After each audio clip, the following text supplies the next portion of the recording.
The credit monopoly. The Western peoples are ruled by a credit monopoly which has chosen the facade of democracy, freedom, liberty, and market principles. Yet, labels notwithstanding, none of these states are governed in the interests of the nation which founded them. Not a single one. Not one. But how can this be? They are all democracies, and the people get to vote freely for several candidates of their choice. Do they not? Well, yes, in all these nations there is a nominal right and left, a relic of the French Revolution. I say nominal because, in fact, both parties, or coalitions of parties as it were, are under the control, in almost every case, of the money donors whose approval they must gain to hold office. The donor pays the candidate's way, and the elected fellow repays with favorable legislation, rulings, or enforcement by way of this power. Basically the power of the purse. The donors thereby secure access to public money and power over the public by means of their puppets in the parties. It's so wretchedly easy. These donors are, in fact, none other than the domestic face of this exact credit monopoly we talked about at the top there. And the parties are their rum dummies, not their masters, but their slaves. The parties are paid, in effect, to misrule in the interest of the international financial credit monopoly, which interests are more often than not adverse to the interests of the nation in which the nominal parties operate. Thus, any party, political party of course, which the credit monopoly continues to support with money, does not operate to the interest of the common person. Those national interests which are adverse to the international credit monopoly's interests are suppressed. And the fact is that those parties the credit monopoly favor are favored by the media, and the policies they support are given serious attention and, frankly, sold by psychological manipulation to the public as reasonable and the compromises necessary to keep things going. We've all heard this gibberish 1,000 times, and under 1,000 guises we've heard these lies. It was paid for. However, on the other hand, any party, policy, or action promoted, supported, or otherwise presented to the commons that sees to its own interest outside those bounds set by the monopoly is suppressed viciously, both by legal and extra-legal means. Fair, foul, hook, crook, suppressed. We all know it's true. Therefore, elections are really a formality, since no matter which party wins, at the poll, the credit monopoly's money wins the election process. Therefore, the credit monopoly always wins, having paid the way of all major parties and most minor contender black horses as well. In fact, the money that owns the so-called two-party system simply cannot lose long-term the way the matter works out at present in real life, there being plenty of weak and desperate persons among the masses who will always willingly take their money. Judas is a classic example.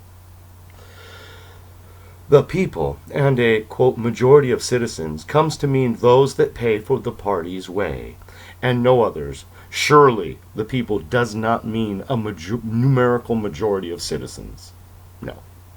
Thus we have in effect a vote counted in dollar amounts, or what can be called financial democracy. Financial democracy is when money rules, also called plutocracy. Through this financial democracy, the credit monopoly have bought the power to write laws in their favor. Thus, this monopoly controls much more than just credit, and the volume and value of the money supply, which are immense powers themselves, since these same persons who make up the credit monopoly also have employed the corporate veil to combine their money and dominate the general economy, media, and academia, as well as financial economy by means of the power of the purse. They've bought your nation. They are a full set cradle-to-grave operation, wishing to maximize profits off of every major event in your life from birth to death. So we have a situation where the so-called productive economy, which is really just the productive citizens, is being milked dry against the national will and to the advantage of the small group of international traders who collectively compromise the credit monopoly.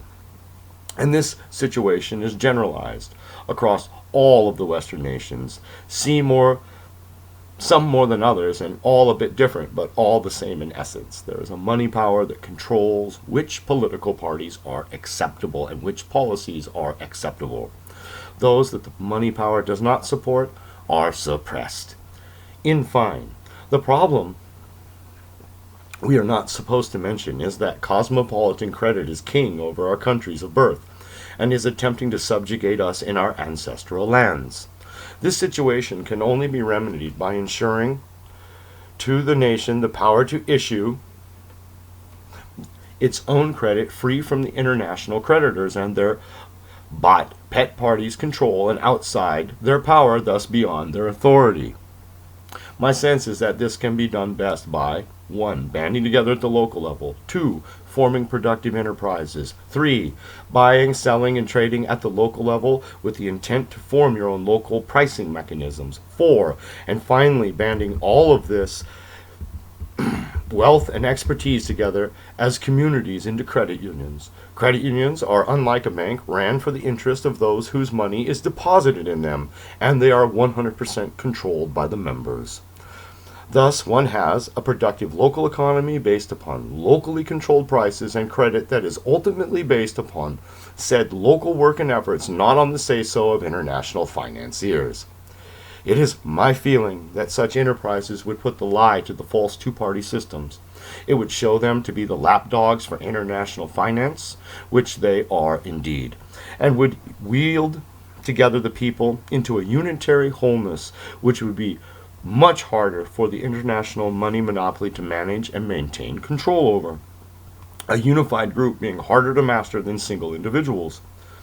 It is my feeling that trying to take this power from these united wholes would result in very large popular outbursts, which outbursts could and would only end badly for the credit monopoly. They're not physically strong. It is my feeling, but all of this hard work needed to bring about these credit systems will act as a solvent to wash away much of the destructive mental residue the credit monopoly has unleashed on the West. The first great washing will come in the minds of those who create credit from wealth as they realize these bankers have lied to them the whole time. We are credit. They've simply been selling us back our own work. From this, all the rest of modernity, PC, diversity, and the rest crumbles, as it is all based upon the credit monopoly usurer's control of the people's credit. If we take power from the credit, we are able to force the end of PC. We take the power to force diversity, tolerance, and the rest upon us. Take the credit monopoly out, take out their policies. They come as a set. Fight back against one, fight back against all. Thank you.